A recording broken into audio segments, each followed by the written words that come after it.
Ohio State 39, Penn State 38. Yes, it's been 2 days, and I know that you already know the score, and we've seen it all over the place and on the internet, and it's emblazoned in a lot of people's minds. But I just figure that mostly Ohio State fans are watching this, and you're not sick of knowing that you came back from 18 down to win the biggest game of the year to date. All right, we got Claire Crawford on the line from the ozone.net. You've got to join her on her podcast. It's a must for Buckeye fans. Oh, hail no. She co-hosts it with Joe Dexter. Claire, how you doing tonight? I've got a few more grays in there, I think, from that game. But other than that, I think I'm looking forward to watching the Buckeyes move forward in the season. If that kind of game is going to bring out a few gray hairs, it's probably impossible that any more gray is going to come from one particular game, because that pretty much drove us all to the hilt, whether you were an Ohio State fan, Penn State fan, or neutral, whatever the situation, obviously for the two teams invested in the game in particular. So I know what ESPN said the win probability was at a certain point in the game, which I have huge issues with their win probability factor. It doesn't make sense, but let's give it a little credibility. It was like 98 or 99%. What was the Claire win probability for Ohio State when it was, let's say, 35-20 with 5 minutes left? 35-20, 5 minutes left. The Claire winning probability was at like a 40% for Ohio State. I honestly, that's pretty good. It was better than I should have been, knowing myself. I watched JT Barrett in the fourth quarter of that football game completely transform the offense, completely transform who we know as fans, who he could be as a quarterback, who these receivers could be. And it was almost as if, because this was everything on the line, we knew they could go into this like gunslinger mode. If you're playing a video game, you're going to play in gunslinger mode. And it was almost as if he were playing better with not having to think so much, and he's not being overcoached, and they're just playing pitch and catch out there. Claire, I try not to go off on play calling, because I hear all these other people going off on play calling, and I realize these guys know 1,000 times more than I will ever know. I'm not going to question the play calling. The plays look good when they're executed and they work. They don't look good when they're not. There's about 95% at least truth to that. But it just seemed like to be like a game plan built on wide receiver screens. And I just got so sick of seeing swing passes to running backs and wide receiver screens and all the stuff that we saw against Oklahoma that didn't work in going side to side. And it just doesn't seem like a reasonable fan to watch that happen. And I understand that it's a necessary part of spreading the field in that offense, but there's a problem when the wide receivers are not doing their job to block for that play. It's not going to work. And if they know it's not going to work and they can see that these defenses are sniffing this out, it was like a loss almost every time they tried to run that bubble screen or that little swing pass to the perimeter. It was not working. And they ended up, it was so frustrating as a fan to see it happen time and time again. And again, we're not there. It's easy to play, couch quarterback or couch coach, but that was the piece of the play calling that I was just confused by. Penn State had no problem sniffing that out. There was also a drive, Claire, at the point in which the game seemed to be getting a little bit out of hand, 14-0, maybe it was 21-3, something in that range, where they had a drive where J.K. Dobbins got one carry and he ripped off like a 22-yard run. And that got them close to the red zone, and they threw 3 swing passes right after that.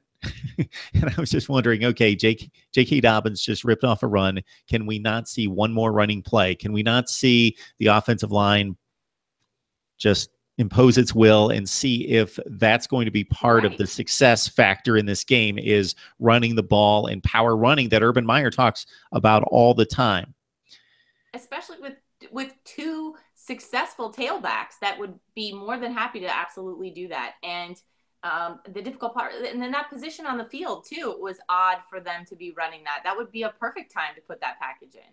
So to your point, Claire, yes, when the game got to a point where the only way you can win is to throw the ball down the field, and all the cutesy stuff was thrown to the side, and it was JT Barrett setting up in the pocket, that's when he just went off. And the confidence and the precision in which he has passed and the velocity in which he has thrown the ball for the last 5 weeks showed us that it wasn't the opponent, that he has, maybe he did have some kind of injury at the end of last season. Maybe his arm wasn't to where it needed to be.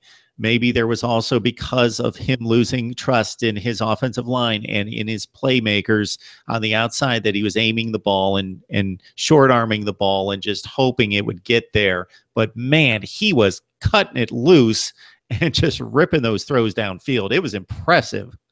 Into coverage. I mean, it was in such a tight window that he was squeezing these passes into. So many times I thought, well, that's a pick. It's done. This is over. This is it. But no, and the receivers did an absolutely fantastic job of being really physical. We saw some questionable officiating on both sides of the ball, and the receivers ended up stepping up and making no doubt about it. Yeah, in particular, I can think of at least 2 times when a Penn State player dove for the ball, and because of where the camera angle was coming from, I thought interception. Yep. Looked like an interception. Yeah, it was quite the game. It's quite the comeback. Ohio State, when they get themselves together and put together an A effort, as they did, not for the entire game, but for the fourth quarter, that's what they can bring. Penn State, I don't think this says much about Penn State. It doesn't say anything about Penn State not being good enough. They are one of the top roughly 5 teams in the country. They're that good. It's just that that the Buckeyes put it together when they needed to.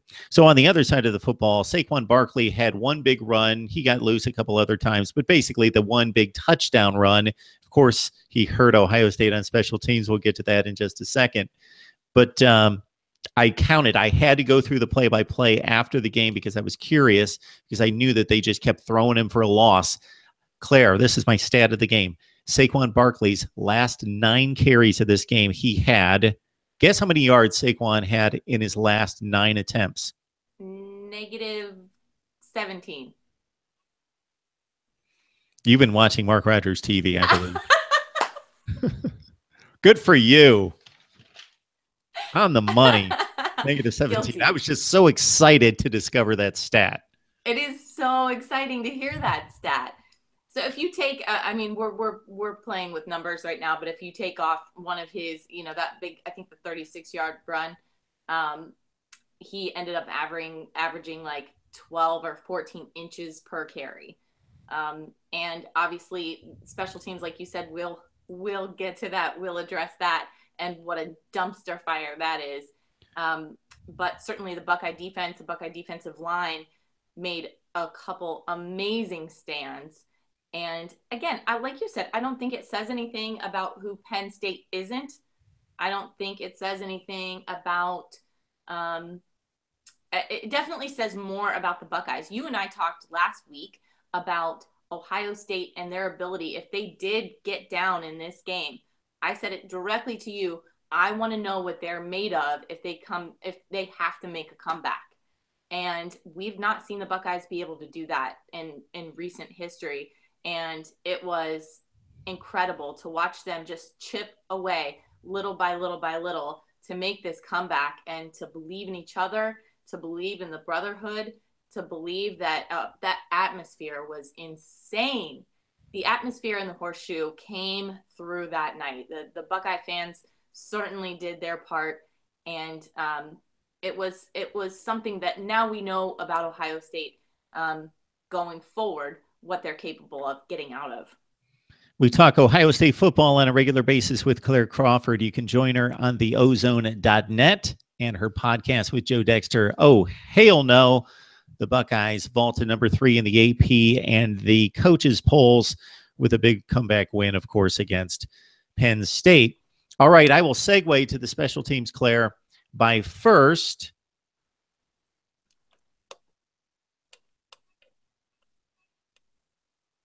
I'm here. I knew you were coming back for me. I'm so sorry. You're good. Every time I charged my phone, it does not want to come back. There we go. There we go. Okay. Thank you for being patient, everyone listening. Fine. It's not a big deal. We talk Ohio State football with Claire Crawford from the ozone.net. You've got to catch her podcast with Joe Dexter. Oh, hail no. The perfect content for Buckeye fans to scarf up each and every week.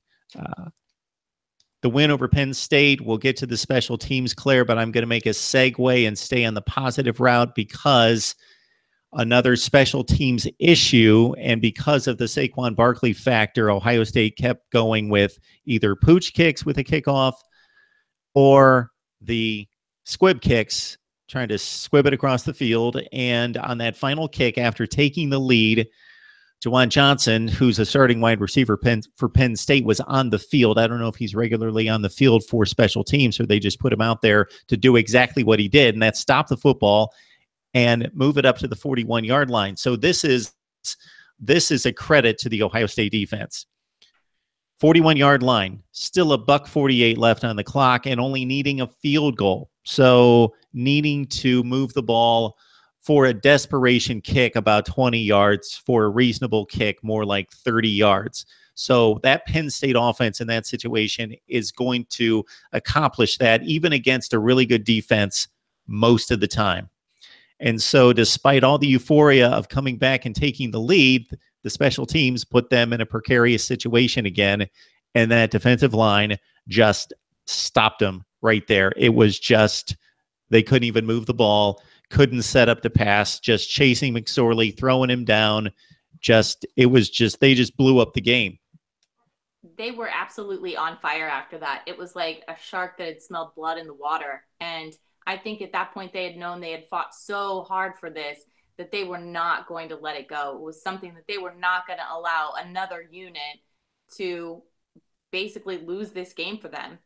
We talked a lot about discipline on this team and the amount of penalties that are still being incurred. Ohio State is one of the most, I'm talking like bottom of the barrel, one of the most penalized teams in the nation right now. And it continued to be a problem against Penn State.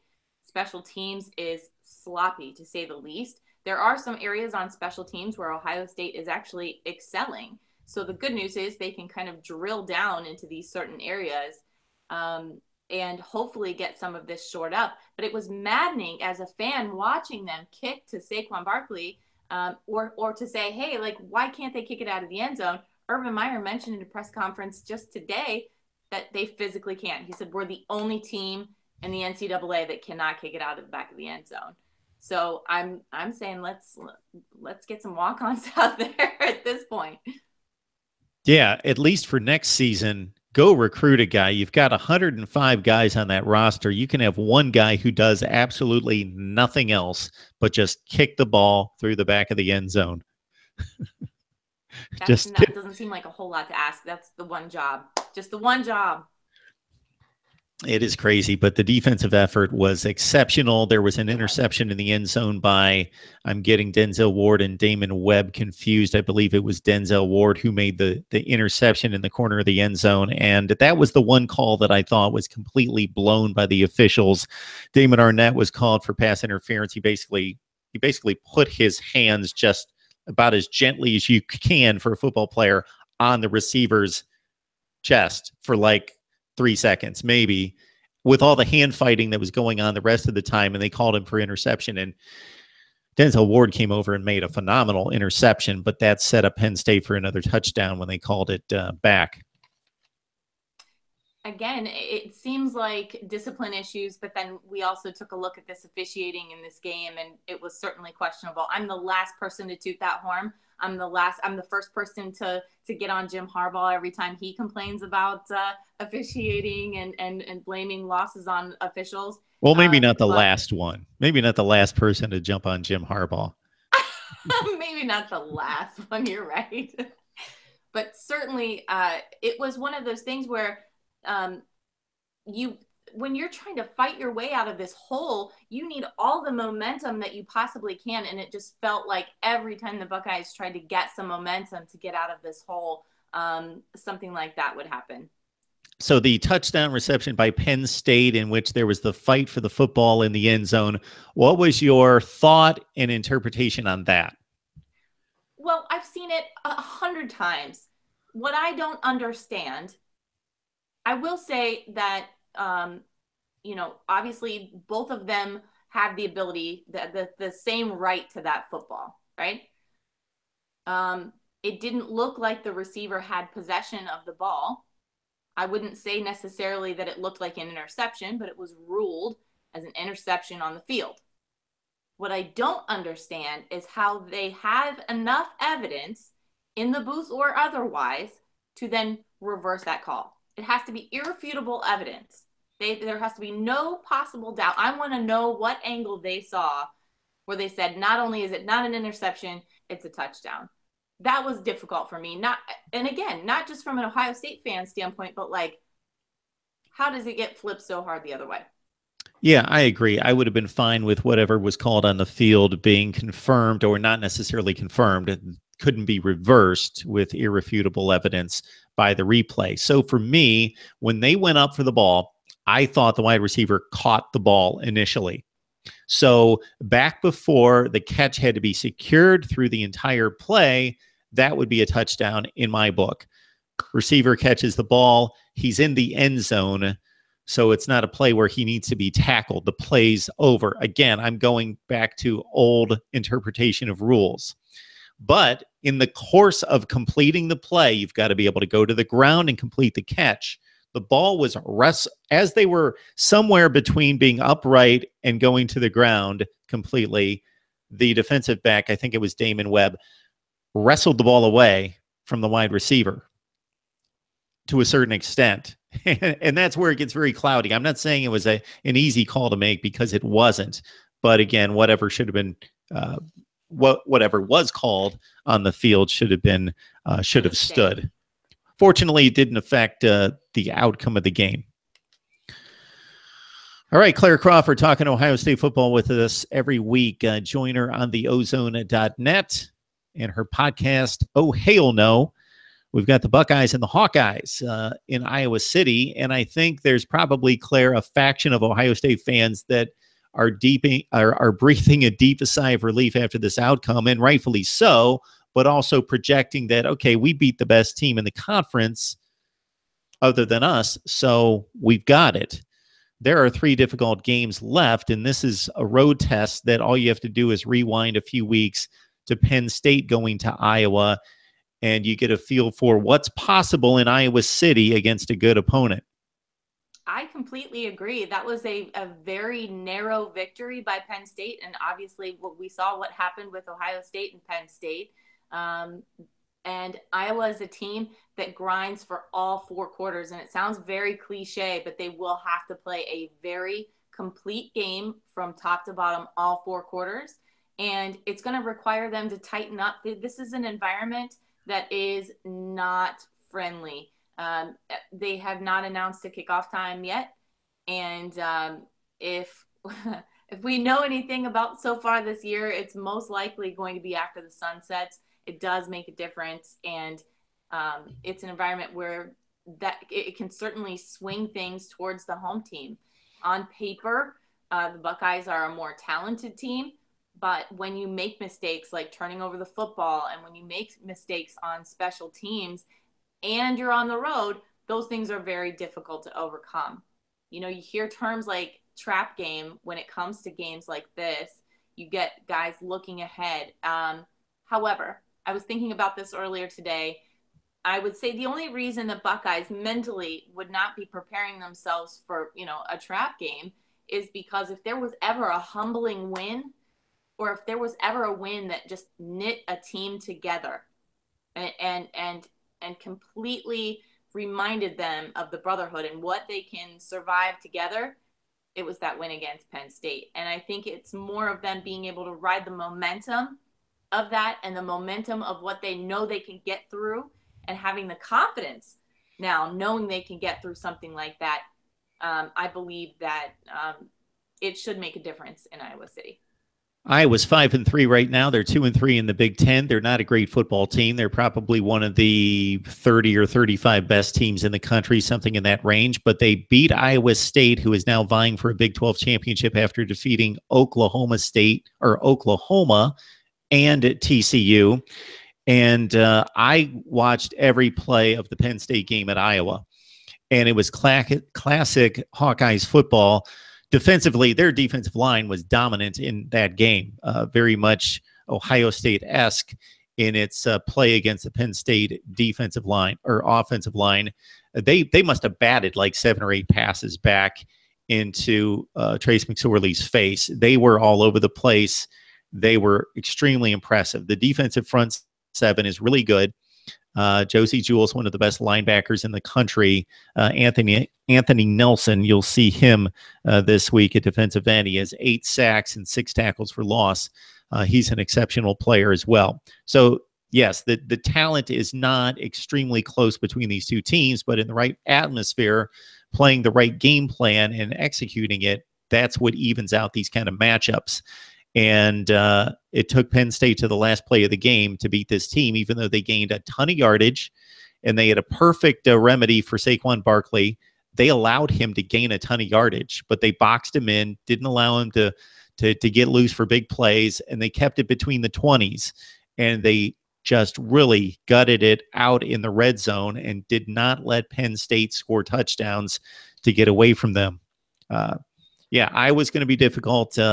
Urban Meyer just has to point to the game Penn State played at Iowa and say, this is what this team is capable of doing. So don't look at their record or that they only beat Minnesota by a touchdown, because that's just who they are. They're not going to beat the worst team in the country by more than 15 or 20 points.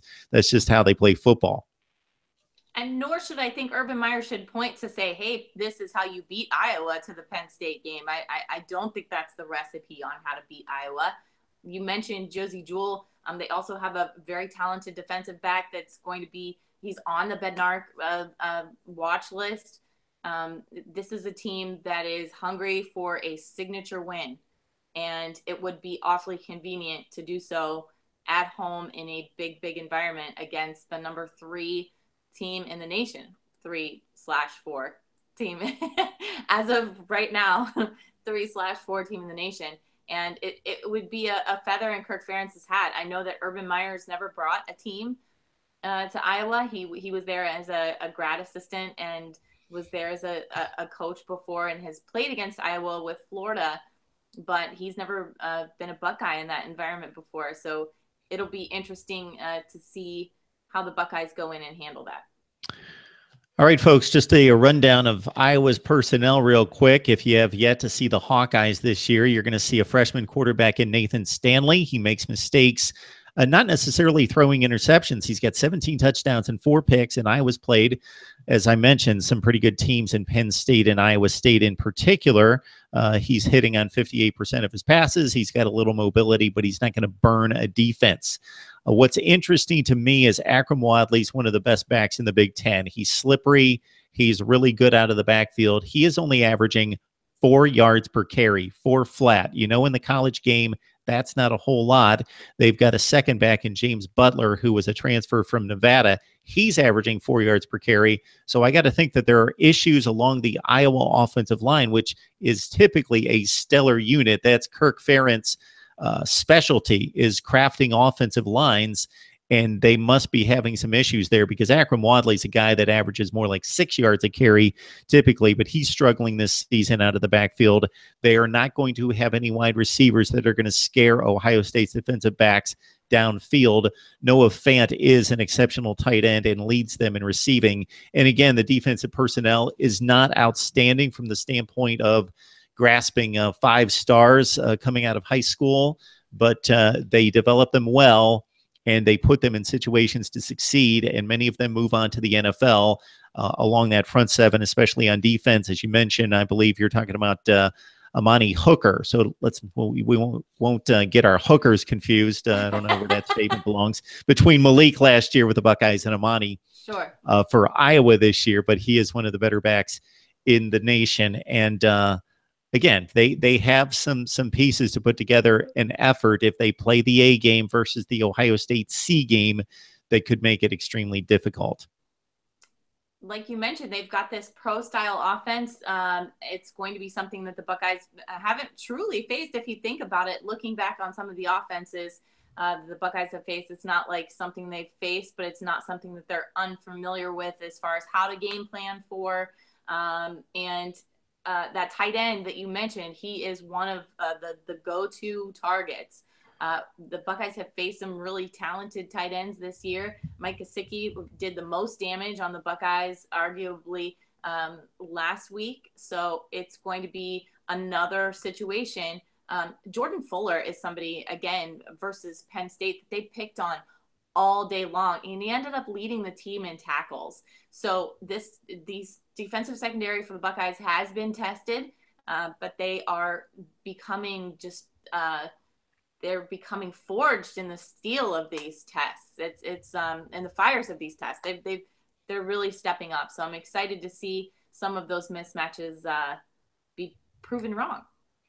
Ohio State on the road for its stiffest road test of the season this Saturday at Iowa City to take on the black-cladded from top to bottom Hawkeyes wearing the alternate uniforms, and I'm sure they'll have some semblance of a blackout there in Iowa City with the Hawkeyes taking on the Buckeyes. Should be an intriguing matchup, and again, talent is not close on these two teams, but the Hawkeyes are very capable under the right circumstances of making this an intriguing game, and I would not be shocked if they do just that.